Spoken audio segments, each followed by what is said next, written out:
আবিরের রঙে যেন চারিদিক রঙিন হয়ে গিয়েছে। দিনটি ছিল অনেক আগের, দোলের ভিতরে। তো দোলের সময় ননদের বাড়িতে গিয়েছিলাম, সব ননদগুলো নিয়েই এক জায়গা হয়েছিলাম। সত্যি মুহূর্তটা অনেক সুন্দর ছিল। আর আমার ছেলে দেখো রং খেলবে না বলে এরকম পিছনে লুকাচ্ছে। ও ছোট থেকে একটু রং কম পছন্দ করে, তারপরও ইদানিং এখন চলতে ফিরতে একটু শিখে গেছে। ওর বোনের হাত ধরে দেখো কিভাবে যাচ্ছে। আর আমি এদিকে একটু ফটোশ্যুট করে নিচ্ছিলাম, একটু ভিডিও করছিলাম, কারণ আমি জানি এই ভিডিওগুলোই একসময় আমার লং ভিডিও দিতে বা শর্ট ভিডিও তৈরি করতে সাহায্য করবে। আর দেখো মেঘবালিকার এই শাড়িটা না আমার খুব ভীষণ পছন্দ। শাড়িটা অনলাইন থেকে নেওয়া, মানে আমার তার খুব পছন্দ, সে পছন্দ করে কিনে দিয়েছিল। তো ইদানিং আর কি নিজের পছন্দের শাড়ি পরিয়ে না বললেই চলে, সে যা কিনে দেয় সেটাই খুব খুশি মনে পরি, এবং আসলে শাড়িগুলো অনেক সুন্দর হয়। আর সব শাড়িগুলোই মোটামুটি অনলাইন থেকেই কেনা। পেজটা আমার হারিয়ে গেছে, তাই পেজ লিঙ্কটা দিতে পারলাম না। তো বৈশাখীর জন্য বলো, দোলের জন্য বলো, এরকম সাদা শাড়ি সত্যি ভীষণ সুন্দর। আর এই যে আমার ননদিনী যে শাড়িটা পরে আছে, এটা আমার দিদিমা শাশুড়ির শাড়ি। তো এটা অনেক আগের একটা শাড়ি। শাড়িটা আমাদের সবার পছন্দ।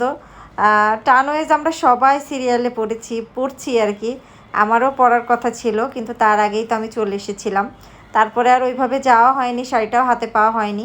কোনো একদিন শাড়িটা হাতে পেলে নিশ্চয়ই পরবো। আর এদিকে দেখো আমার বড় ছেলে, ছোট ছেলে, আমার ভাই, সবাই কিভাবে রঙে কি অবস্থা হয়েছে। এটা না ভাটপাড়ার মেড়া পোড়ানো, এখানে সবাই মানে মোটামুটি জড়ো হয়ে গেছে। আর আত্মীয় স্বজন যার বাসায় যে আছে সবাই এখানে। আমাদের এখানে মেড়া পোড়ানোই বলে, তোমাদের ওইদিকে কে কোথায় কি বলে আমি জানি না।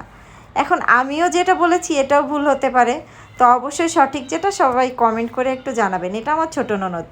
আর সবগুলো ননদ এক জায়গা হয়েছে মানে বুঝতেই পারছেন, আরও দুইটা ননদ আসেনি, ওই দুইটা থাকলে একদম পরিপূর্ণ হয়ে যেত। আমার আবার অনেকগুলো ননদ, 3টা বোন আর 6টা ননদ নিয়ে বেশ সুখের সংসার বলা যায় একরকম আমার। আর ননদগুলো আমাকেও ভীষণ ভালোবাসে। তারপরেও কেন জানি না সম্পর্কের টানাপোড়াতে কতদিন এভাবে সম্পর্কগুলো টিকিয়ে রাখতে পারবো আমার জানা নেই।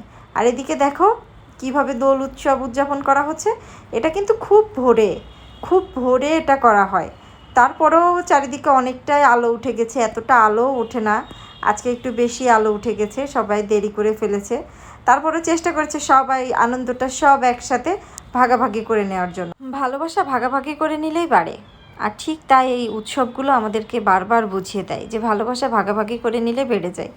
আর দেখো সব কি আনন্দ করছে, সবাই রং মাখামাখি এইভাবে, যে আসলে ওখানে কি যেন করে, বিচলি দিয়ে বাঁশের গায়ে অনেক লম্বা তৈরি করে, তারপরে ওটার গায়ে আগুন ধরিয়ে দেয়। আসলে আমি কখনো দেখিনি, এই ফার্স্ট টাইম দেখলাম, কারণ আমি দোলেই প্রথম গিয়েছি ননদের বাসায়। আর আগে অনেক বড় মেলা হতো, অনেক বড় উৎসব হতো, কিন্তু এখন আর আসলে অত বড় উৎসব, অত বড় মেলা এখন আর হয় না, কারণ জায়গার অভাবে আর হয় না। ওখানকার উৎসব শেষ করে বাড়িতে এসে আমি একটু ভিডিও তৈরি করছিলাম, তো এটাই সেই ভিডিওর ভিতরে একটা ছোট্ট ক্লিপ। আর ভিডিওগুলো শর্ট করে আপলোড করা হয়েছিল এর আগে, তবে এই আইডিতে না, আমার আগের আইডিতে। আর আইডিটা তো সাসপেন্ড হয়ে গেছে, এর জন্য সত্যি মনে বড় কষ্ট।